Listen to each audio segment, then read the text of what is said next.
Hi, Sheryll here. I'm going to talk to you today about how I created the hair painting.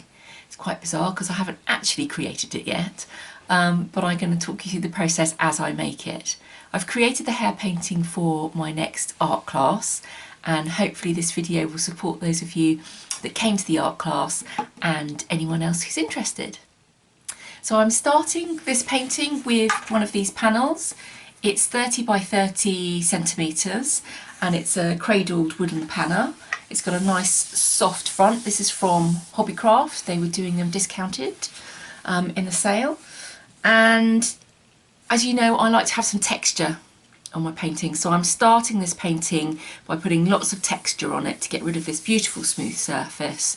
And I'm starting this time with just white paint and just focusing on having fun, being expressive and creating some nice texture to start off with. I do have an idea of the composition in my mind, so while I'm working on the texture I am slightly thinking about the composition and where I want to put things roughly.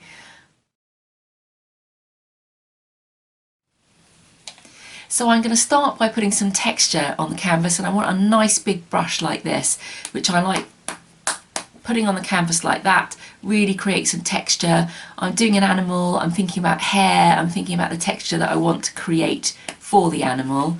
The other thing that's really good is I use a hairdryer between layers. It's good for quick working, it means you can get on with it and work on the next layer. But if you put this on a really hot setting and put it quite close to the board, it actually starts to crackle the paint. It's kind of heating it as it's drying it, and that can give you some really nice textures and effects as well. So that's something to think about.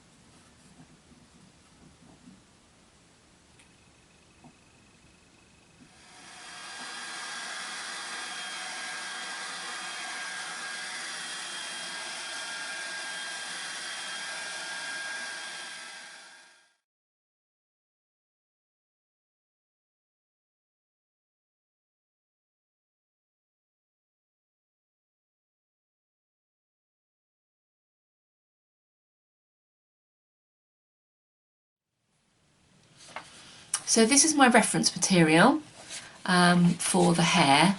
I've joined a photographic library called Shutterstock so that I can get reference material. I've talked before about copyright. You can't just take images off the internet and use them. So I've paid for and subscribed to, there's a few different companies that you can use like iStock and Shutterstock and things like that.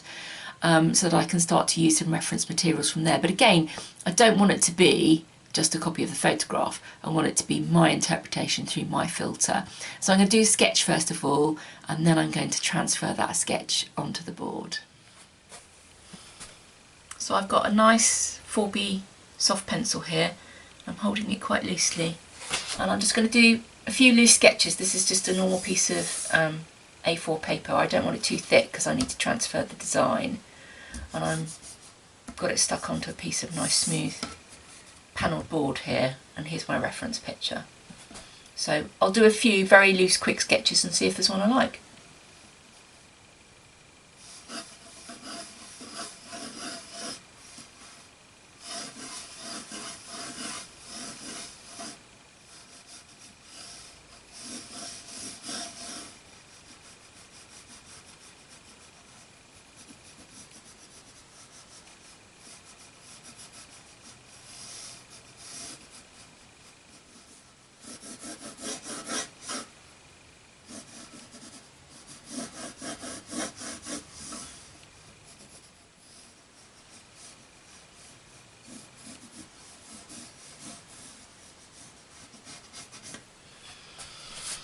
Okay, that's sketch number one. I'm going to put that down and do another one.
So I'm going to work now on transferring my hair sketch onto the board, and I'm going to use some black carbon paper, and the sketch, I've actually done a photocopy of the sketch that I created.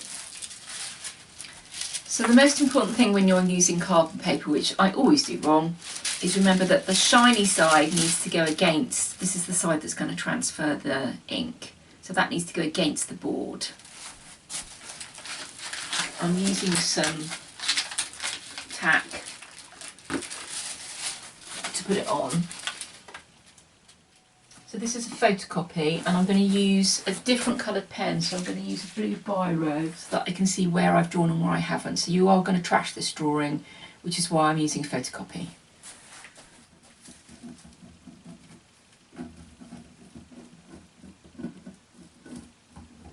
And then peel this away just to make sure, yeah, that looks like that's worked, because you can pull it back in again.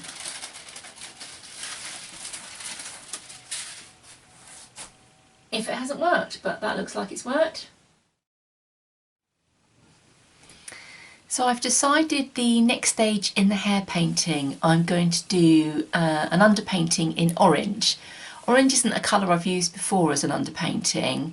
I love orange, I've got lots of orange things in my house, but I've tended to use blue before. A lot of portraits I've used blue undertonal paintings, which comes through quite nicely when you start using the skin tones on top.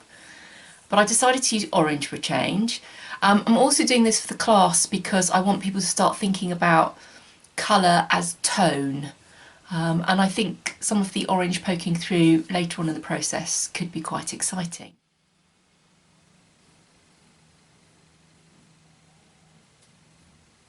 Now I've got to think tonally here. So the background is like a mid-tone, so I'm going to use that as my base orange. I don't want it too thick because I want to bring out some of these textures that I put on. So I'm just going to put some on.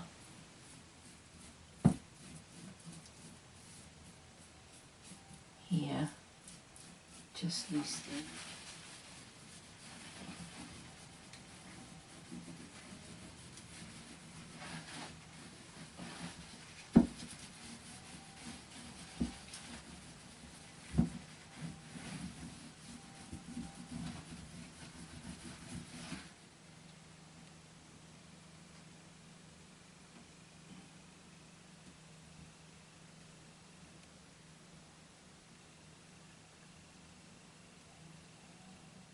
For these, I'm just looking at the darkest sections now.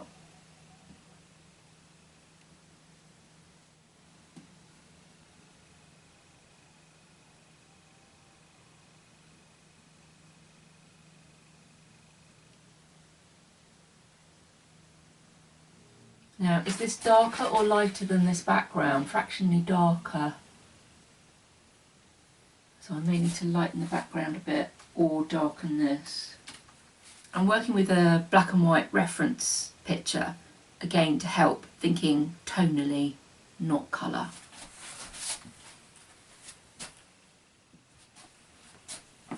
Okay, that will do. I'm not going into detail, I'm not looking at whiskers, I'm not looking at eyes, I'm just getting to see if the tonal qualities are right, to look at composition, stops you getting too detailed too quickly, and the most important thing is that you're happy with the composition and the tones and things start to work. So this is a really good way to start. I'm going to dry it now.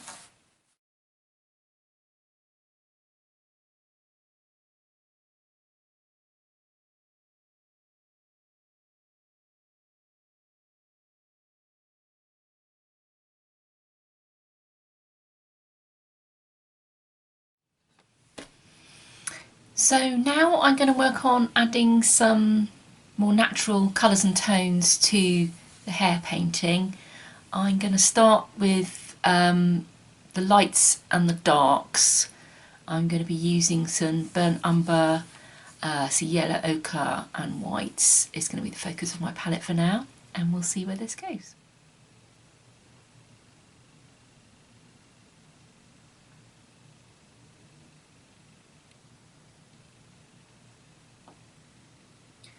This is ochre and white mixed together.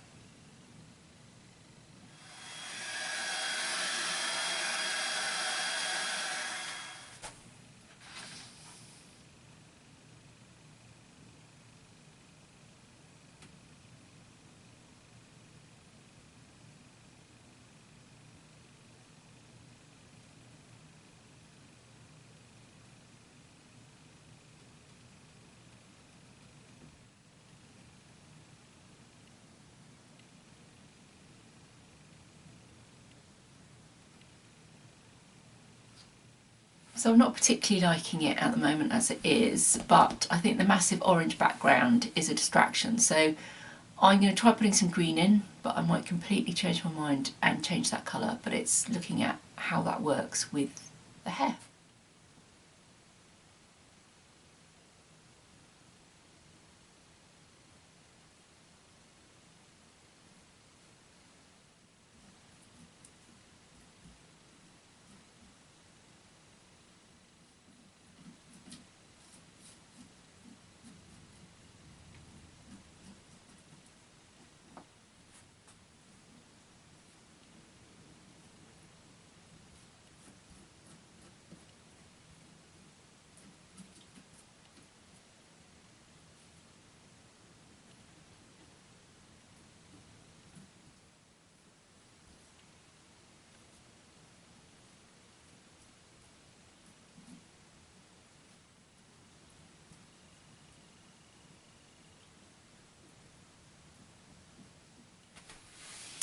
So I don't really like what I've done at the moment.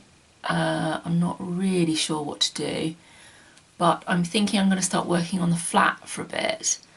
And I really like the line drawing that I did of the rabbit. So I'm going to start with some splashes and some looser marks and some lines as well. I've got a pen here which has got acrylic paint in it, so I might try doing some lines on it and some splashes and see where we go from there.